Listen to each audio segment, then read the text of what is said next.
Racecourse is the most beautiful racetrack in America, hands down.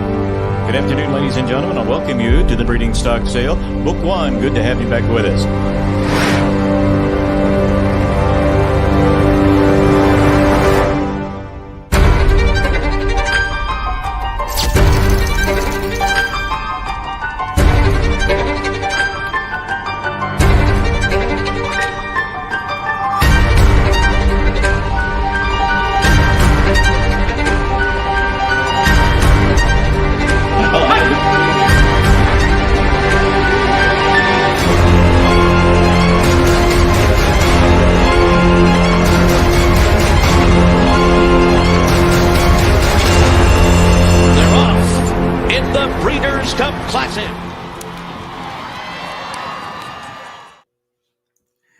Hey there, everybody. Jeremy Plonk from Horse Player Now with your Friday Keeneland look ahead to the Saturday program. It'll be the Queen Elizabeth II Challenge Cup program on Saturday. 10-race card beginning at 1 o'clock Eastern.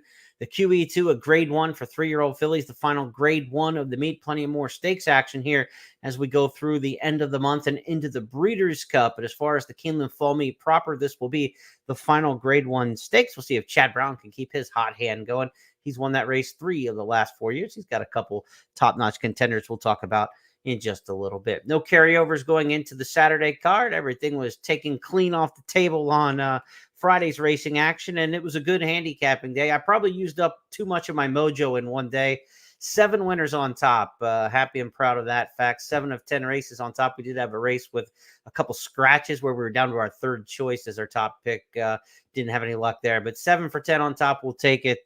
Mutuals totaling more than $63 in win bets. So big afternoon in the handicapping circle. The Phillies won 9-1 in game 3 against the Braves, and now I have a 2-1 lead. So I have used up all of my good fortune for one day.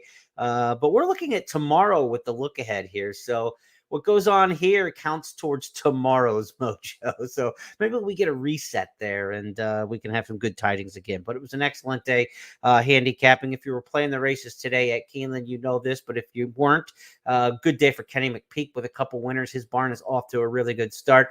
Graham Motion won the Sycamore Stakes with Highland Chief, and his barn continues to go really, really well. Gangbusters. In fact, Strobe, the impressive Kentucky Derby post-race winner on Derby Day at Churchill, came back to the races in a 7-furlong allowance race, and he said, I am stakes material, with a dominant victory for trainer Brad Cox. So where will Strobe go next off of today's performance? It'll be very interesting to follow. He's kind of a Cigar Mile type, perhaps, or the Malibu if you want to stay against 3-year-olds. The Malibu at Santa Anita in December, the day after Christmas, to open up the winter meet at Santa Anita. That would be a kind of a really nice objective for a horse like that. Of course, you got the whole Churchill meet as well in November. Let's see where they end up with Strobe, but he is a very impressive horse for Godolphin out of Flashing, that really talented mare. He looks like a good one, and his performance today stamped that. Good day for John Velasquez. He swept the late daily double. Of course, he won with Graham Motion and Highland Chief in the Sycamore, then came back with a Monzo and won the nightcap. So Johnny V with a nice day, sweeping the final 2. And Brian Hernandez early in the card. He was the rider of note, winning 2 races early in the program. So Hernandez, Velasquez each with a double in the training column for Kenny McPeak, and a really nice day overall. For our handicapping, it was one of those horse for course angles with Teano Twist. We said his impressive 2-year-old race last year. Had he lost form, or would he regain it back here at Keeneland? We were hoping that he would. He was a nice winner for us. I believe, $17, $18 on the mutual on Teano Twist coming through for us in allowance company with his return to Keeneland. So that was nice to see. Let's look ahead now to the Saturday program that we have at Keeneland, a 10-race card. And as we do each night in the Keeneland look ahead, we give you a look at the big picture.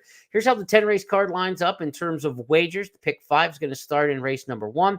The early pick 5, that is. The early pick 4 starts in race number 2. That'll go through 2 through 5.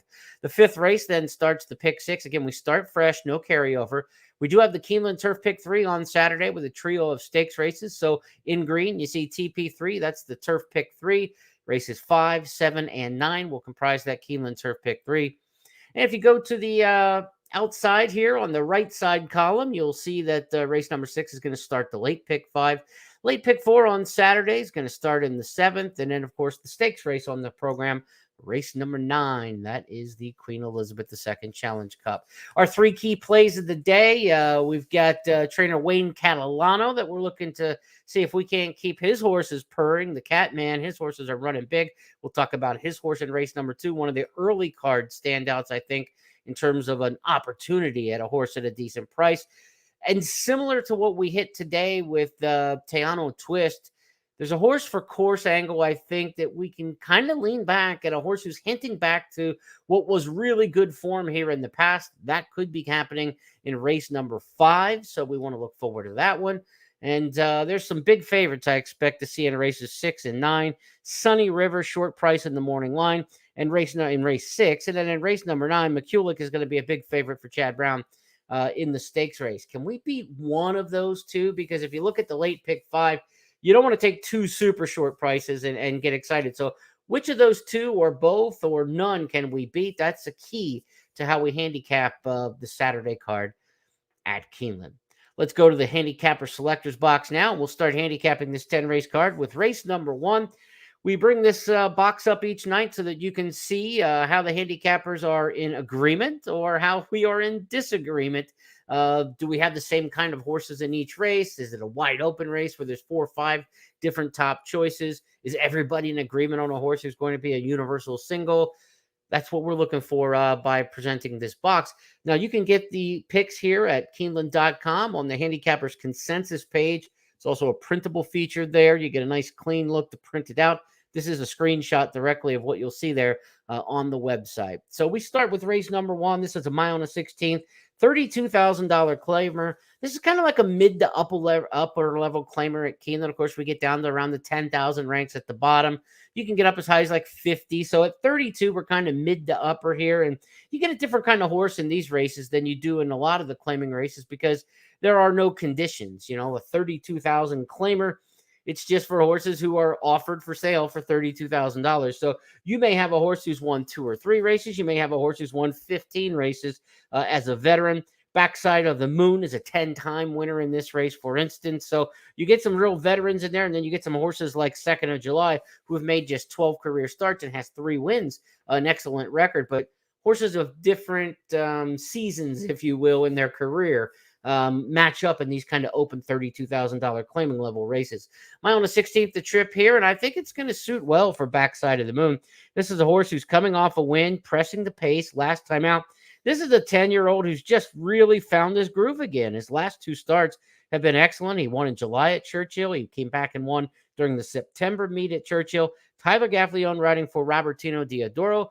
Diodoro had a nice win on the card today. So that barn going well as it usually does by percentages. And, I think this horse Backside of the Moon, despite being 10 years old, I think he's quick, but he doesn't have to be to the front, but I think he's going to be near the front because there's not a lot of pace in this race. Mr. Pit Boss down to the inside, don't have much early gas. I think Blue Steel will try to go out there. Backside of the Moon can be fairly close up. I don't think the horse will be on the lead. You might get some speed from Second of July, but I think Backside of the Moon might be able to sit around second, third in here, which could be a great trip under Tyler Gaffleone. Similar to last time when sitting second, just a length off of it. If we can get that kind of trip, we'll be happy again. Now I'm on an island. This is not going to be a long shot, but everybody else is going with the number 7 horse, Second of July. Big class drop for this one. This horse has been, a stakes winner, won the Futurity at Belmont as a turf sprinter back in 2020. Now age 4 for Kenny McPeak. McPeak, like we said, had a good day today. Hernandez had a good day. 2 wins for each of those guys, and so they're teaming up with Hot Connections. I've got no argument with anybody taking Second of July. To me, it looks like a 2-horse race. I do prefer Backside of the Moon, but I could definitely see Second of July in there. Blue Steel's going to go towards the front, maybe make the front in here. Hasn't raced since last December, first start back. George Leonard, the trainer, off a long layoff, doesn't have many horses off of this kind of layoff. So how Blue Steel is going to perform is a little bit of an uncertainty, but I'll take a stand against Blue Steel this time. I think the horse can run well in the lead, but will probably give it up at the end. I think if you're too deep in race number 1 between Backside of the Moon and Second of July, you probably have it covered in there with the 5 and the 7. But I'll go with Backside of the Moon, who I think will be the better price of the 2, especially based on the the handicappers grid there, when 4 out of the 5 handicappers are going with second in July, almost tells you that one will go favorite. That's fine with me. We'll take that to start the early pick 5, but too deep in there. Race number 2 starts the early pick 4. It's a mile maiden special weight on the turf, and these races have provided some prices, so don't be afraid to take a little bit of a price in this kind of race. These are a long shot profile. The average winner of a 2-year-old turf maiden special going long at Keeneland here in the fall meet is almost 10-1. So I'm going to take a price in here, and this is where I'm going to try to get Wayne Catalano rolling again. He's got Iconicus in here, and this is one of my key plays early in the card. Iconicus, race number 9, or horse number 9, I should say, post 9 in this turf mile, coming out of a couple sprint races, but the pedigree, the sire Ironicus was a really good turf miler, ran well on the grass at Saratoga, mile and a 16th kind of horse. So I think the even sprints, 2 sprints for this horse have been very even, didn't make huge rallies, didn't back up, just even Steven. Tells me the horse wants to run 2 turns. Even running sprinters stretch out a lot with success. I like it. I like the fact Catalano's barn's going very, very well at the meet. Give me the 9 Iconicus, and I'm almost on a complete island here. Only Gabby's got the 9 listed in the top 3. So I think we're going to get a fair price, and that's what we're looking for in this race, which profile says you can get a horse on average at about 9.5, 10-1. So no problem taking a price here in this kind of race. Also, because I think the 11 and the 12 are the other logical horses in here, and they've got tough post positions. It's not an easy post for Iconicus either, but it doesn't get any easier for the 11 or the 12 out there. Evaluate for trainer Chad Brown. And the 12, Spanish Double Loon. Spanish Double Loon comes off a second place finish, just missed by a nose. Mark Casse had a horse that looked very similar to this on paper today. Made the late rally, didn't get there, was just kind of, a factor only in the exotics and never a factor on the win end. We'll see if Spanish Double Loon doesn't show a little bit more speed here. This is one that's coming out of a sprint to a route. How much gas will Tyler Gaffleone use on the 12 from the far outside post? That could leave him a little bit wanting in the end. I'm not wild about the first-time starters in this particular spot. None of them jump off the page at me. Maybe the horse Royal Salute for Brian Lynch might be of the first-time starters, the one that's most interesting. Gabby's got that one picked second. But I didn't use any of the first-time starters. I like a horse with some experience in a turf mile like this. So among the 2-year-olds, give me Iconicus as one of our key plays early in the card. You see down at the bottom, key play 1. We'll see if we can get Wayne Catalano, the Catman, to keep purring. This horse was 65-1 and 23-1 in the first 2 starts. So I'm expecting we can get 10 or 12-1 here, even with the Catman's barn going pretty well right now. Let's move on to race number 3 on the program. No wager starting in race number 3.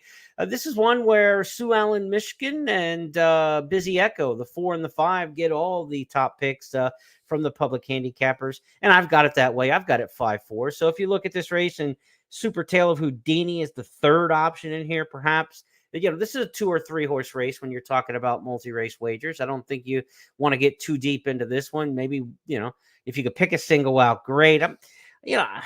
Sue Ellen Michigan's never been in for a claiming tag, so this is like a true class drop in for the $20,000 claimer in this dual condition claimer. It's for non-winners of 3 lifetime or 3-year-olds. None of the horses have won more than 3, so there's really no class advantage to be asserted in this race that you sometimes get in these dual conditioned races. But, I thought Sue Ellen Michigan's races have been hot and cold, but, when she's good, she's pretty decent. And, she comes off a nice win last time out at Finger Lakes. She debuted a winner at Saratoga last year, so much so that they took a shot with her in the grade 1 spinaway. That didn't work out, but I think she'll be forwardly placed in here. I like speed and claiming races on the main track, and speed's been very good so far this meet on the main. Other front runners in here, Busy Echo's not going to be far off of it. Legendary Gift has a little bit of pace. Super Tale of Houdini, versatile on the pace, sometimes sent, but last time came from off of it. I don't think it's an overwhelming early pace. I took Sue Ellen Michigan in here, but this is not a very confident pick.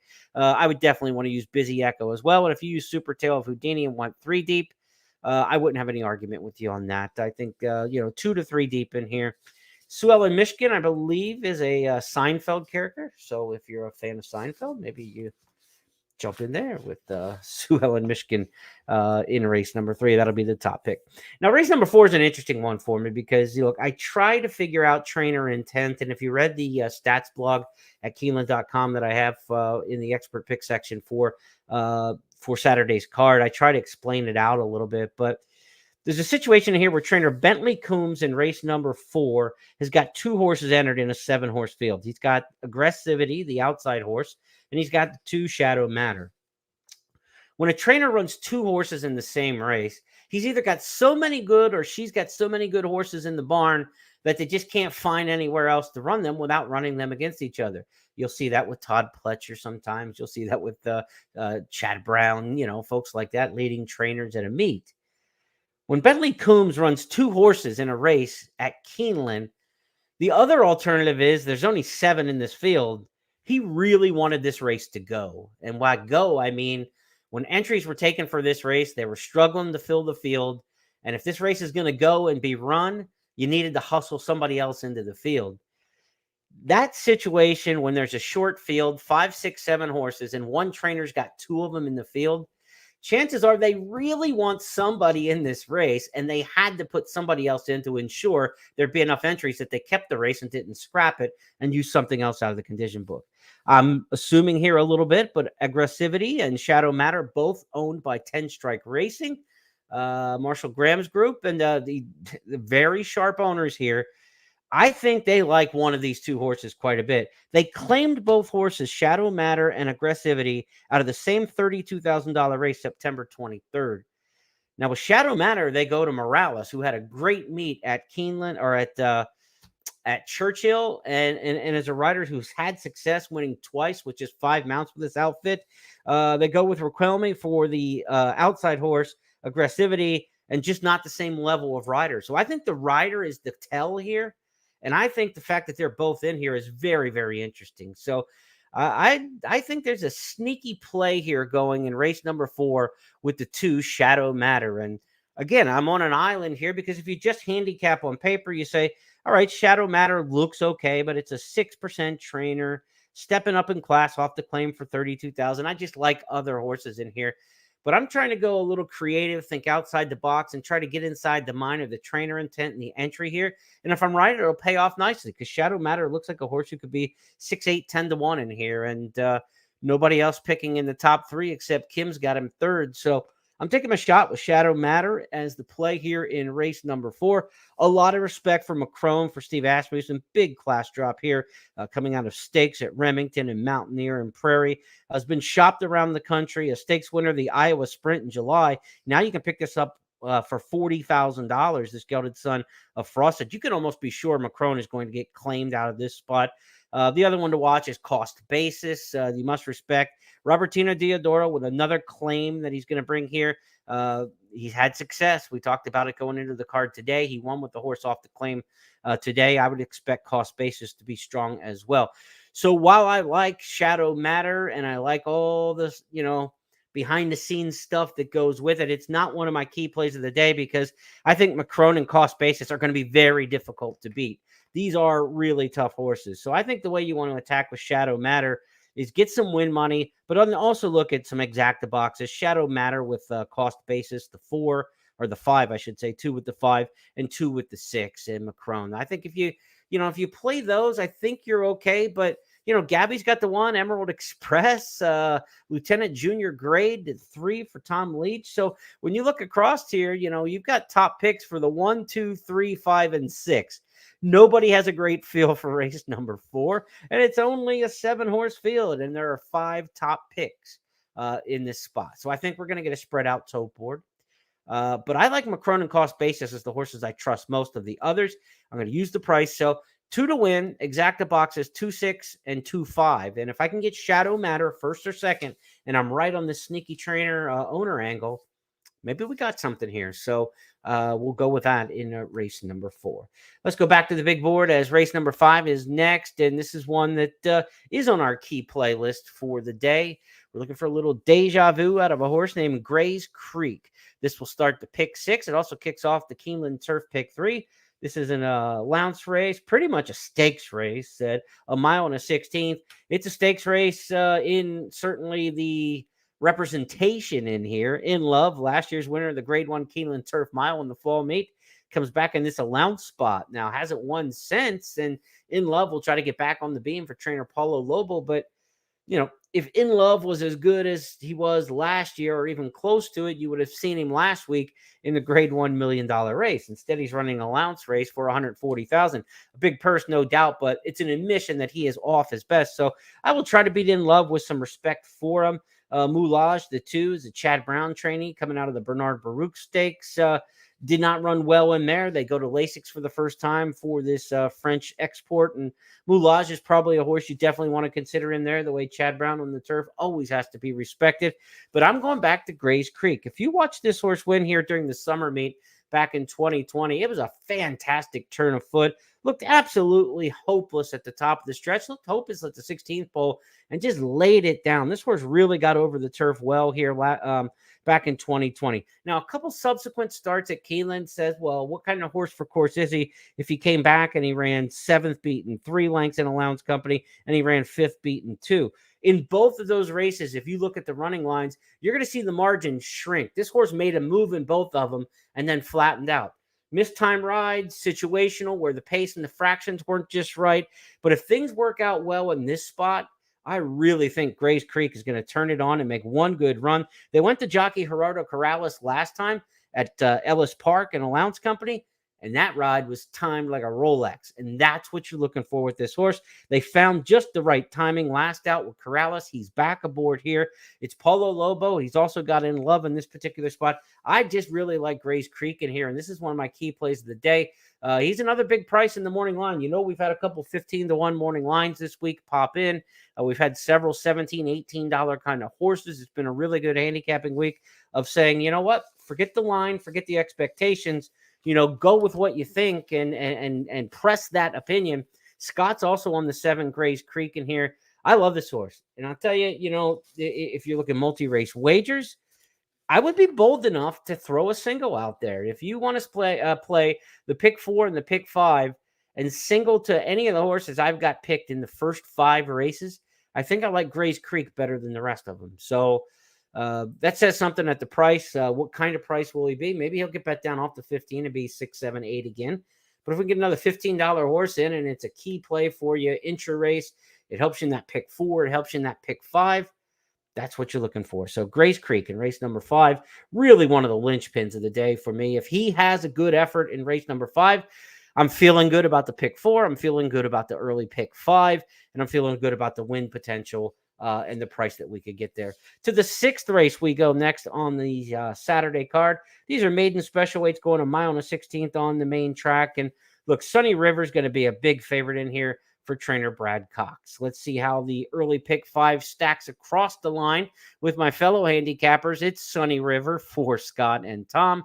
It's Sunny River for Gabby. And then Kim's got Forever After All, the 8. I went with the 4 Inventing for trainer Todd Pletcher. Pletcher's horses are running big at the meet.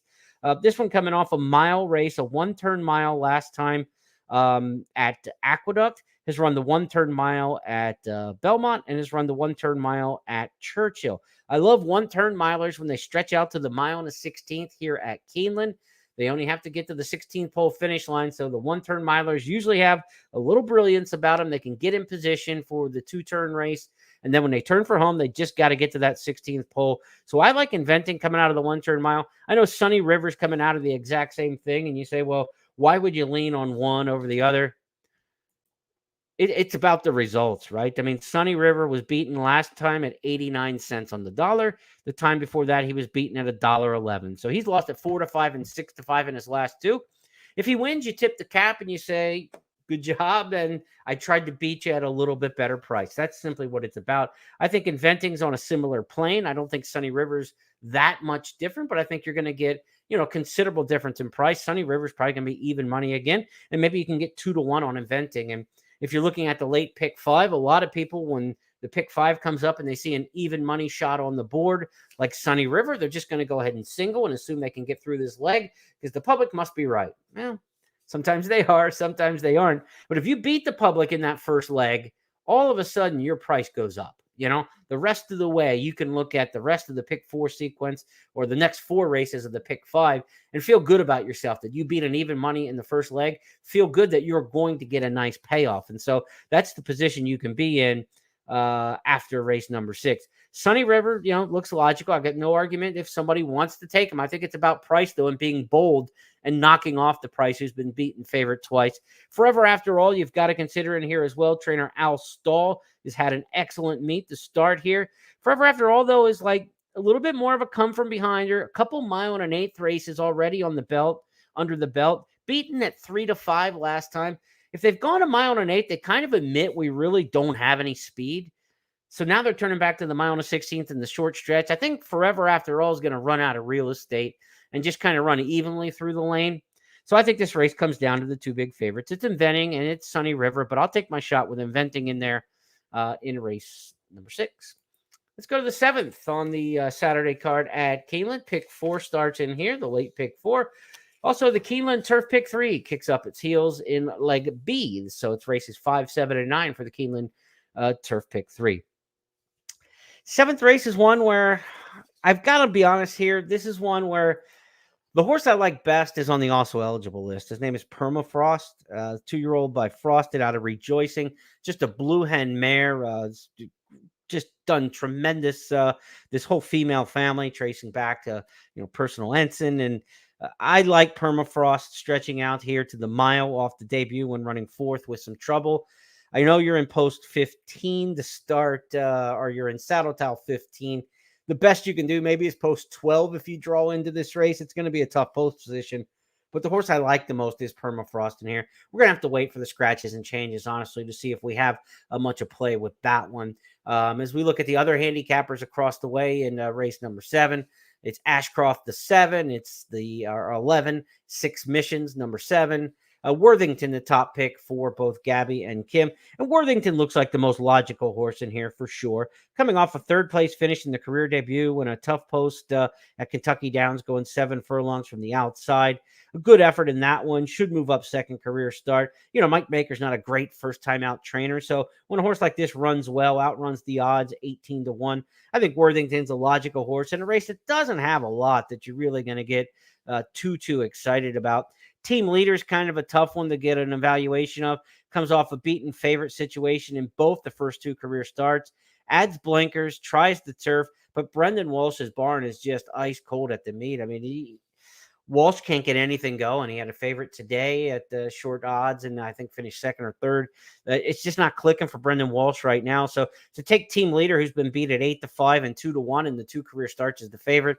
Now switching, it's kind of a grab bag. You switch surfaces, you add the blinkers.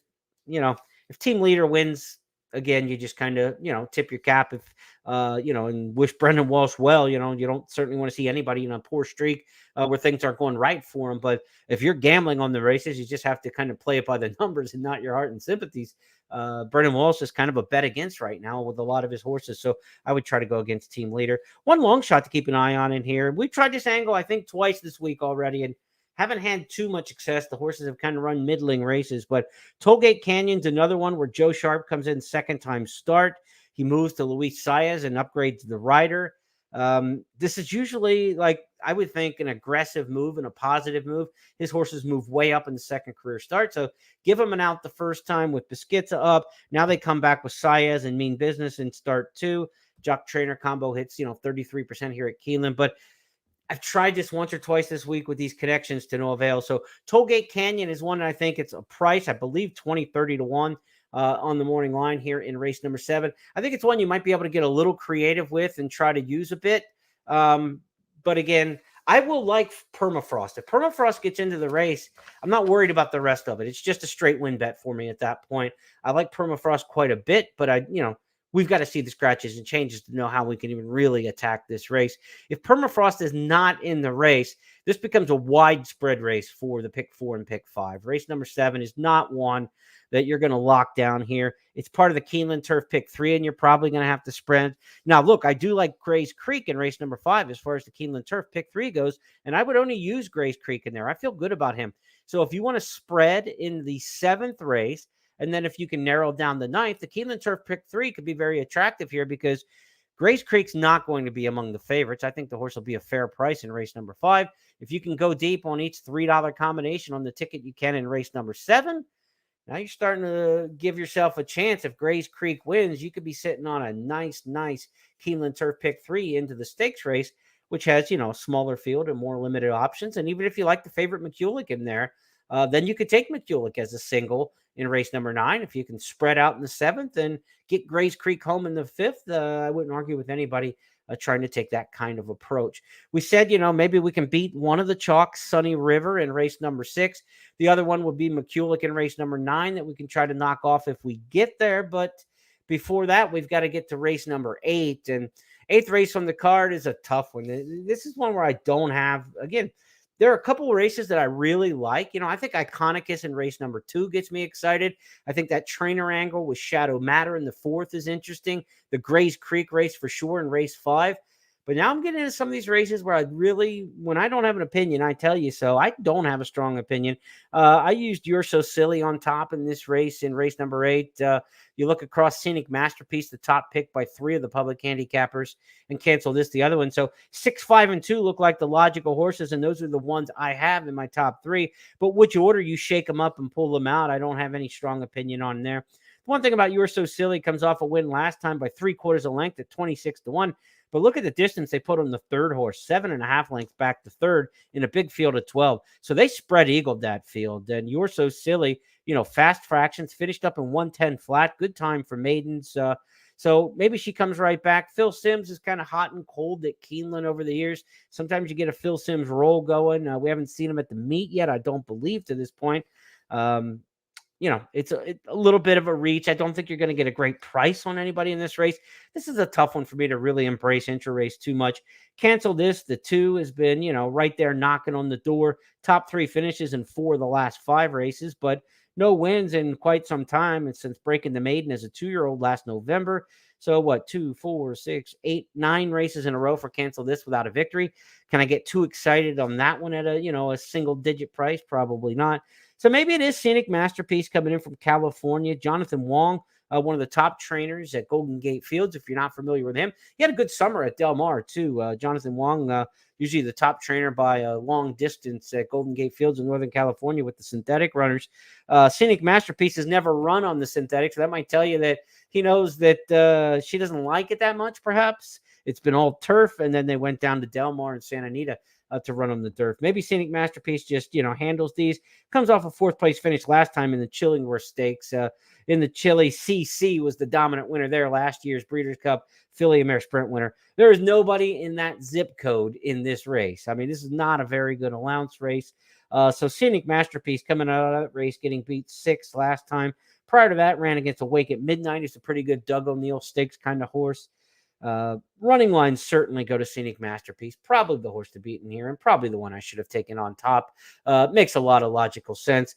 If the 5 is the where you want to lean in here over the 6, you get no argument from me in here. Good effort last time for the 6 in a fast time, and kind of running out of the home stall here at Keeneland. Has worked well at Keeneland in the past. So could be a little horse for course there.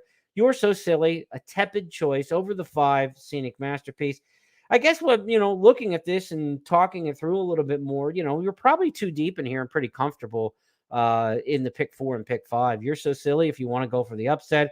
Scenic Masterpiece looks logical. Off the 8 straight losses, if Cancel This beats you in this particular spot, you just move on and create a new ticket for the 9th race. But so I'd say too deep in the pick 4 and pick 5 in race number 8. 9th on the card is the final leg of the Keeneland Turf Pick 3. It's our stakes feature of the day, the Queen Elizabeth II Challenge Cup. And Chad Brown has got 2 horses in here. He's got the favorite, McCulloch. She's coming off a win last time out in the Jockey Club Oaks Invitational. Let's go check that one out in New York. Toscana Bell getting closer in second, and now McCulloch She makes her move on the extreme outside. There goes McCulloch up to challenge for the lead. Toscana Bell's in between horses and beside herself down at the rail. It is McCulloch ranging up on the outside, and McCulloch is now taking the lead. Toscana Bell continues to battle on, and down at the rail is beside herself. And now coming on late on the outside is Miss Yearwood. It is McCulloch with the lead. Toscana Bell not giving up. They come on for the finish, and it is McCulloch to win the Grade 3 Jockey Club Oaks under Rod Ortiz Jr. That was an impressive turn move by McCulloch, almost like a turf miler, but that race was at 1 mile and 3/8. Then kind of flattened out a little bit in the end in victory, but, stylishly enough to get over a field that wasn't stellar. I think that field matches up kind of similar to this one. This one's actually a little bit tougher than McCulloch faced last time. The one thing about McCulloch is hasn't won back-to-back races yet. Has followed up all the victories with defeats, although the defeats haven't been terrible efforts. Beating a length and a half, length and 3/4 when running seconds and thirds, but hasn't doubled up yet. And I'm wondering, the victories have come at 1 mile and 1/4, 1 mile and 3/8. Did win at 1 mile and 1/16 in maiden company in the debut at 4-5. But the race is a little bit shorter, like here at the 1 mile and 1/8 distance, have been where she hasn't been quite as effective. Is she better longer than she is shorter? And will she come with that same pop in this race that she did in the longer races? Be curious to see. If she's going to get beat, and the thought that I'm going to take with it is her stablemate. Gia Romantica is going to be my pick in the Queen Elizabeth II Challenge Cup. I think they're going to send to the lead in here. There is no speed at all in this race. None of the horses in here are really confirmed front runners. The Irish import Paris Peacock has a little bit of forward ability about her, but that usually doesn't translate to American speed going to the front. None of the others in this race want anything to do with the first flight. So I think Gina Romantica is going to go to the front in here. She's a stablemate with Chad Brown's other horse in here, McCulloch. And Flavian Pratt, I think, is going to get the instructions of go take it to him on the front end. We saw that a week or so ago in the First Lady Stakes when Chad Brown had the big favorite Regal Glory. He also had In Italian in the race, who was Lone Speed. In Italian went out. The other Brown horse just kind of let him go. And before you know it, it was too late. In Italian had scooted clear and won. And Regal Glory was left finishing second in an effort that was certainly pace responsible. The pace was responsible for her defeat that day. That could be the situation here again with the same connections. I think Gina Romantica is going to be sent to the front, and McCulloch's going to have to come run her down. I think it's one of the two Chad Brown horses, and it's as simple as that to me, and it's kind of a pace play. But I think Gina Romantica, if sent to the front, I think we're going to know in the first 20, 30 seconds of the QE2. If Gina Romantica is sent to the front by Flavian Pratt, then what we're hoping happens is plausible, and we can set it up. If Gina Romantica does not break with any early interest and is just part of the pack with some of the others, I don't like her chances as much. I mean, she did rally last time in the Pebbles and run a decent second. She can finish, but I just think her best shot to win this particular race would be to go to the front. Kim Nelson also is on Gina Romantica in here. New Year's Eve, the top pick for Tom Leach. Bella Bell, the top pick for Scott Hazelton. Gabby is the only one picking McCulloch, and I think McCulloch's going to be even money, 4-5 in this spot. So it's really interesting. We're all looking to beat the favorite in here, it seems like. Four or five different horses picked on top. Nobody took She's Gone. Nobody took California Angel. And nobody took Paris Peacock. So 4 horses picked on top amongst the 5 public handicappers. We'll see how it turns out. Let's give a shot, though. I think Gina Romantica has a chance to pull the upset. Pick 4, pick 5 players, though. Use both Chad Brown horses. This is not a situation where I'm devoutly against McCulloch. I just think pace-wise, if the scenario plays out the way that I think it could, we could be looking at a minor upset. And Gina Romantica would be a decent straight play at 3-4-1 and a cold exacta with the 2 Brown horses. I mean, you just play this, 2-6 until they tell you to stop betting at the windows if you think the upset is possible. Because I do think McCulloch will run her race and still be there for the exacta. So try to work out your wagers that way, feather it out, win bet, exacta, and 2 deep in the multi-race wagers that end there in race number 9. Keeneland Turf pick 3. Also a situation where maybe you go too, I think you do go too deep here because I'm singling Grays Creek in the 5th at a price. Then I can spread out and use as many horses that after scratches and looking at the also eligibles and such that we feel have a shot in race number 7. We're going to use quite a few there.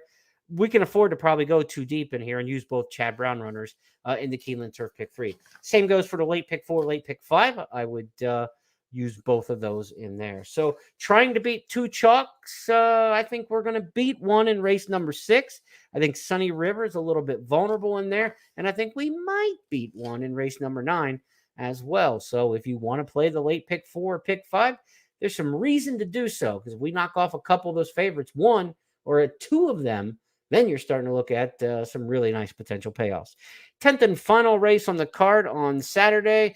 We get to see Beverly Park in action. Beverly Park was entered here earlier in the week. I believe it was on Thursday, and scratched out of a starter allowance when cross-entered into this race. Now, the race on Thursday was for about a $40,000 purse. This one's for $60,000. I think it's bold because they would have been 3 to 5, 4 to 5 in that race on Thursday. They wanted to run for more money. They waited for the bigger purse, the tougher starter allowance race to come up.